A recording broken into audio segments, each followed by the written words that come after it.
ഓം ശ്രീ സായിറാം. ഭഗവാന്റെ പാതാരവിന്ദങ്ങളിൽ ശതകോടി പ്രണാമം. ഭഗവാൻ ശ്രീ സത്യസായി ബാബയുടെ ഭാഗവത വാഹിനി, അധ്യായം 33, രാമാവതാരം.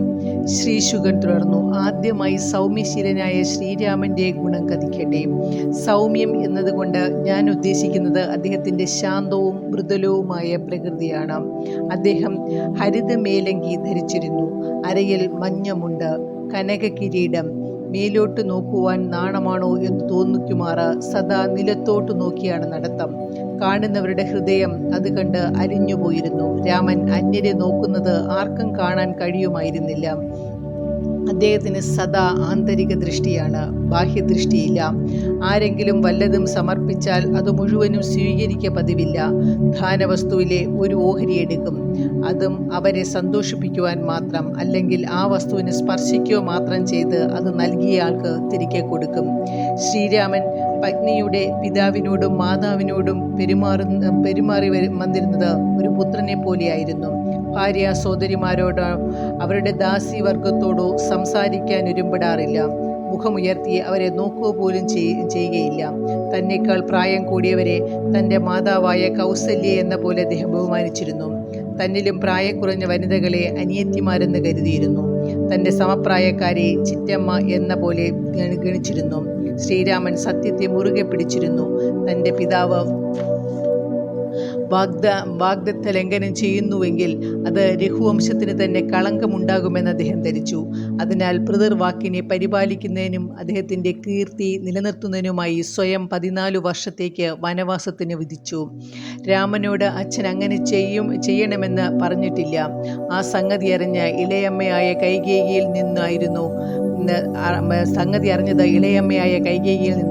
എങ്കിലും അദ്ദേഹം തർക്കിച്ചില്ല, മറുപടി പറഞ്ഞില്ല. സിംഹാസനം സംത്യജിച്ച് നേരെ ആരണ്യവാസത്തിന് പോയി. വാഗ്ദത്തത്തിനനുസരിച്ച് നടക്കുകയാണ് രാമന്റെ പതിവ്. കരുണ നിറഞ്ഞ ഹൃദയമായിരുന്നു ശ്രീരാമൻ്റേത്. ശരണം പ്രാപിച്ച ഏതൊരാൾക്കും അദ്ദേഹം സംരക്ഷണം നൽകിയിരുന്നു. ലങ്കയിൽ വാനരന്മാരും രാക്ഷസന്മാരും തമ്മിൽ ഘോര യുദ്ധം നടന്നുകൊണ്ടിരുന്നപ്പോൾ ചില രാക്ഷസന്മാർ വാനരന്മാരുടെ രൂപം കൈക്കൊണ്ട് ശത്രുനിരയ്ക്ക് പിന്നിൽ കടന്നു കയറി. വാനരന്മാരെ നിരീക്ഷണ ഭടന്മാർ അവരെ കണ്ടുപിടിച്ച് കഠിന ശിക്ഷയ്ക്കായി ശ്രീരാമന്റെ സമക്ഷം ഹാജരാക്കി. പക്ഷെ ശ്രീരാമൻ വാനരന്മാർ അവരെ ഉപദ്രവിക്കുന്നത് തടഞ്ഞു. അവർ ശരണാഗതരാണ്, അവരുടെ തെറ്റുകൾ എന്തുമാകട്ടെ, തന്നെ ശരണാഗതി പ്രാപിക്കുന്നവരെ രക്ഷിക്കുക എന്നതാണ് തൻ്റെ ശപഥം എന്ന് അദ്ദേഹം പ്രഖ്യാപിച്ചു. രാവണ സഹോദരനായ വിഭീഷണന് ശ്രീരാമൻ രക്ഷ നൽകി. സ്വന്തം ഭ്രാതാവായ ലക്ഷ്മണനോടെന്ന പോലെ അയാളോട് പെരുമാറി. ഞാൻ അങ്ങയുടെയാണ് എന്നൊരിക്കൽ ഒരാൾ പറഞ്ഞു പോയാൽ പിന്നെ അയാൾ എന്നും എൻ്റെയാണ് എന്ന് ശ്രീരാമൻ പ്രഖ്യാപിച്ചു. ശ്രീരാമൻ ധർമ്മപ്രകാരം ജീവിച്ചു.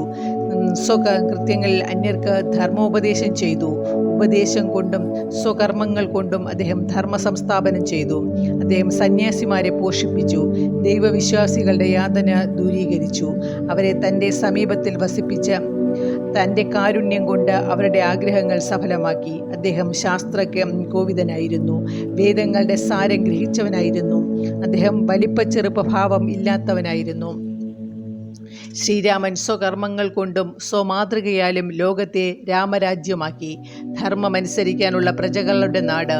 അദ്ദേഹം നടത്തിയ അശ്വമേധയാഗത്തിൽ സന്നിഹിതരായ ഋഷിമാരും ജ്ഞാനികളും അദ്ദേഹത്തെ ആചാര സംസ്കാരങ്ങളെ നിലനിർത്തണം എന്ന നിലയ്ക്ക് ആരാധിച്ചു. അദ്ദേഹത്തിൻ്റെ കരുണ, ദയാദാക്ഷിണ്യം ഇവ അനുപമമത്രേ. വാക്കുകൾക്ക് അതീതമാണ് ആ കാരുണ്യം. ആരും സാമാന്യ രീതിയിൽ ബഹുമാനിക്കാത്ത പക്ഷിയായ ജഡായുവിനെ മരണസമയത്ത് തൻ്റെ മടിയിൽ കിടത്തി. അത് അന്തിശ്വാസം വലിക്കുന്ന വേളയിൽ രാമൻ തൻ്റെ മുടി കൊണ്ട് അതിനെ ആവരണം ചെയ്ത പൊടിപടലത്തെ തുടച്ചു നീക്കി. ഒരു പുത്രൻ ചെയ്യുന്ന പോലെ തന്നെ അതിൻ്റെ ശവദാഹ ക്രിയകളും ഉദകക്രിയയും ചെയ്തു. ദർശിച്ചവരെല്ലാം ശ്രീരാമൻ്റെ രൂപഭംഗിയിൽ മോഹിതരായി. പ്രേമം, സൗന്ദര്യം, ധർമ്മം ഇവ അദ്ദേഹത്തിൽ നിന്നും ഉത്ഭവിച്ച് ചുറ്റുമുള്ളവരിലേക്ക് പടർന്നു. ഭരതലക്ഷ്മണ ശത്രുഘ്നന്മാരോടെന്ന പോലെയാണ് സ്നേഹത്തോടെ അദ്ദേഹം വാനരന്മാരോട് പെരുമാറി. ശ്രീരാമൻ ധർമ്മമൂർത്തിയും ധർമാവതാരവുമായിരുന്നു. ഋഷിമാർ പറഞ്ഞു, രാമോ വിഗ്രഹവാൻ ധർമ്മ. പല പ്രാവശ്യം എടുത്തെടുത്ത് പറയേണ്ടതിൻ്റെ ആവശ്യമില്ല. എല്ലാ ഗൃഹസ്ഥന്മാർക്കും ശ്രീരാമൻ മാതൃകയാണ്. അദ്ദേഹത്തിൻ്റെ അവതാരം ലോകത്തിൽ സത്യകർമ്മങ്ങളുടെ പുനഃസ്ഥാപനത്തിലാണ്. അദ്ദേഹം സ്വന്തം സഹോദരന്മാരോട് എത്ര വാത്സല്യത്തോടെയാണ് പെരുമാറിയത്. തൻ്റെ പട്ടാഭിഷേകത്തിന് സർവ്വതും സജ്ജമായിരുന്നു. പക്ഷേ അവസാന വിനാഴികയിൽ അദ്ദേഹത്തിന് വനവാസത്തിന് പോകേണ്ടി വന്നപ്പോൾ പൗരന്മാർ അനിയന്ത്രിതമായ സങ്കടം കൊണ്ട് ഏങ്ങലടിച്ച് വിലപിച്ചു. പക്ഷേ രാമൻ നഗരത്തിൽ നിന്നും പുറത്തു പോവുക തന്നെ ചെയ്തു. സിംഹാസനാരൂഢനാവാൻ ചെല്ലുന്ന മനസ്ഥിതിയോടെ തന്നെ വനവാസത്തിന് പോയി. സ്ഥിതപ്രജ്ഞന് ഇതിൽ പരം വ്യക്തമായ ഉദാഹരണം വേറെ വേണോ? പിതാവിൻ്റെ പ്രതിജ്ഞാപരിപാലനത്തിനായി ശ്രീരാമൻ സമചിത്തതയോടെ കഠിനയാതനകൾ സഹിച്ചു. അതിനായി അദ്ദേഹം ആത്മാർത്ഥമായും ചെയ്ത ശ്രമങ്ങൾ ഓരോ പുത്രനും അനുകരണീയങ്ങളാണ്, ആദർശപരങ്ങളാണ്. ആര്യപുത്രനെ വനത്തിലേക്ക് അനുഗമിക്കുന്ന കാര്യത്തിൽ സീതയും ദൃഢചിത്തത കാണിച്ചു. കാരണം ഒരു ആദർശ പത്നിക്ക് പതിയോടുകൂടി മാത്രമേ ജീവിക്കാൻ കഴിയൂ. അന്നേ വരെ മൈഥിലി വെയിലിനും കാറ്റിനും മഴയ്ക്കും വശകതയായിട്ടില്ല. പക്ഷേ ഭീതി ജനിപ്പിക്കുന്ന ഘോരവനത്തിൽ സ്വകർത്തവ്യം എന്ന് കരുതി ആ പതിവ്രത ആനന്ദത്തോടെ പാർത്തു. ലക്ഷ്മണന്റെ വീക്ഷണഗതി നോക്കൂ. തന്നോട് ചേർന്നവളേക്കാൾ കൂടുതൽ പ്രേമം അർഹിക്കുന്നത് തന്നോടൊപ്പം പിറന്നവനാണ് എന്നാണ് അദ്ദേഹത്തിൻ്റെ വാദം. പത്നി ഊർമിളയെ അയോധ്യയിൽ ഇരുത്തിയിട്ടാണ് ലക്ഷ്മണൻ വനവാസത്തിന് രാമനോടൊപ്പം പോയത്. ഭരതനോ രാമന്റെ ഇംഗിതം അനുസരിക്കാതെ നിവർത്തിയില്ല. ഭാരിച്ച ഹൃദയത്തോടെയാണ് ഭരതൻ അയോധ്യയിലേക്ക് മടങ്ങിയത്. പക്ഷേ ശ്രീരാമൻ അയോധ്യയിലേക്ക് തിരികെ വന്ന് സിംഹാസനാരോഹണം ചെയ്യില്ല എന്ന് തീർത്തു പറഞ്ഞപ്പോൾ ഭരതൻ ഒരു കൃത്രിമ വനം തന്നെ നിർമ്മിച്ച് അതിൽ ജീവിച്ചു. അന്ധപ്രചോദനത്താൽ മാത്രം നാടുകടത്തപ്പെട്ട സ്വസഹോദരനെ പോലെ ഒരു സന്യാസിയുടെ ജീവിതം നയിച്ചു. ദശരഥൻ എന്ന പിതാവും രാമൻ എന്ന പുത്രനും തമ്മിലുള്ള അന്തരം നോക്കൂ. ആകാശവും ഭൂമിയും പോലെ വിഭിന്നർ. പത്നിയെ സന്തോഷിപ്പിക്കാനും സംതൃപ്തയാക്കാനും പിതാവ് ഏറ്റവും അധികം യാതന അനുഭവിച്ചു. അവസാനം പ്രിയ പുത്രനെ പോലും ആരണ്യവാസത്തിന് അയച്ചു. പുത്രനോ തൻ്റെ പത്നിയെ കാട്ടിലേക്ക് അയച്ചു. എന്തിന്? പ്രജകളിലൊരു സാധാരണക്കാരൻ്റെ അഭിപ്രായത്തെ മാനിച്ചുകൊണ്ട്. ആ രണ്ടുപേരും ഘടകവിരുദ്ധമായ വിഭിന്ന മാർഗങ്ങളിലൂടെ അവർ ഭരിച്ച ജനങ്ങളോടുള്ള തങ്ങളുടെ കടമ നിർവഹിച്ചതെങ്ങനെയെന്ന് നോക്കൂ. ദശരഥ ചക്രവർത്തി താൻ ഭൗതിക ശരീരമാണെന്ന മിഥ്യാധാരണയിൽ അകപ്പെട്ടു. രാമൻ താൻ ആത്മാവ് മാത്രമാണെന്ന പരമാർത്ഥത്തിൽ വിരാജിച്ചു.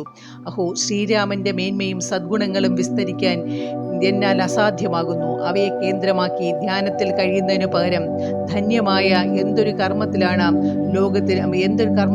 ലോകത്തിലുള്ളത്. അധപ്പതനത്തിൽ നിന്നും രക്ഷ നേടാൻ അവതാര പുരുഷന്മാരുടെ ജീവിത കഥാകഥനം കേൾക്കുകയേ വേണ്ടൂ. അങ്ങനെ ചെയ്യുമ്പോൾ പാപങ്ങൾ മുഴുവനും പ്രക്ഷാളിതമാകുന്നു എന്ന് ശ്രീശുകൻ പറഞ്ഞു. ഇത് കേട്ട പരീക്ഷിത്ത് വളരെ സന്തോഷിച്ചു. മുഖം വികാരാധിക്യത്താൽ അരുണവർണ്ണമായി. ഗുരുനാഥ, ധർമ്മപൂർത്തിയായ ശ്രീരാമന്റെ ജീവിതവും കൃത്യങ്ങളും സദ്ഗുണങ്ങളും ആകർഷക പ്രകൃതിയും പറഞ്ഞു കേൾക്കുമ്പോൾ എനിക്ക് അത്യാനന്ദമുണ്ടാകും എന്ന് ശരി തന്നെ. അങ്ങനെയെങ്കിൽ ശ്രീകൃഷ്ണന്റെ ജീവിതകഥ കേൾക്കുമ്പോൾ എനിക്ക് എത്ര സന്തോഷമുണ്ടാകും. ശ്രീകൃഷ്ണൻ ശ്യാമള കോമള ബാലനാണല്ലോ. ആ ഭഗവാന്റെ കൗമാരലീലകളുടെ വർണ്ണന എത്ര മധുരമായിരിക്കും. കുട്ടിക്കാലത്തുണ്ടായ അപായങ്ങൾ, അവയിൽ നിന്നും രക്ഷ പ്രാപിക്കൽ, ദിവ്യലീലകൾ, കളഭാഷണം, ജീവിതത്തിലെ ശേഷിച്ച ഭാഗം മുഴുവനും ആവക സംഗതികൾ അനുസരിച്ച് ഒരു മധുര മനോഹര രീതിയിൽ മുങ്ങണമെന്നാണ് എൻ്റെ അത്യാകാംക്ഷ. അങ്ങനെ ഞാൻ ജനന മരണ സംസാര ചക്രത്തിൽ നിന്നും രക്ഷപ്പെടട്ടെ. സായിറാം.